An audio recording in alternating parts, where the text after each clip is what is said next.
Hello friends, আশা করি সবাই ভালো আছেন। আজকে আমি তৈরি করে নিচ্ছি করলার মাছ ভর্তা রেসিপি। সেজন্য আমরা সবার প্রথমে করলা সিদ্ধ করে নিচ্ছি, তারপর মাছটা ভেজে নিচ্ছি।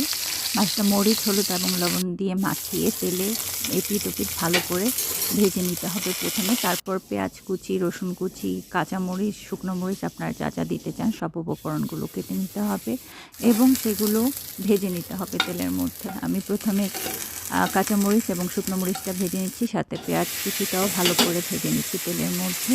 এবং তারপরে হচ্ছে গিয়ে আমাদের সিদ্ধ করলাটাও একটু ভেজে নিচ্ছি। সেক্ষেত্রে কী হবে, আমরা ভর্তাটা বানানোর পরে পুরো দিনটা স্টে করবে, ভর্তাটা নষ্ট হয়ে যাবে না। তারপর আমাদের ভাজা মাছগুলো কাটাগুলো বেছে নিচ্ছি। তারপর ভাজা পেঁয়াজ, কাঁচামরিচ, শুকনো মরিচ, লবণ দিয়ে ভালো করে মাখিয়ে করলা এবং মাছটাও ভালো করে মাখিয়ে নিতে হবে। আর আপনারা যারা হচ্ছে গিয়ে তিতা খেতে পছন্দ করেন না, যাদের তিতা খেতে ভালো লাগে না, ঝাল ঝাল স্পাইসি ভর্তা মজা, সেক্ষেত্রে এইভাবে ভর্তাটা তৈরি করতে পারেন। এইভাবে ভর্তাটা তৈরি করলে মাছ দিয়ে একটুও তিতা থাকে না, সেক্ষেত্রে খেতে খুব টেস্টি হয়, স্পাইসি স্পাইসি খেতে খুবই ভালো লাগে।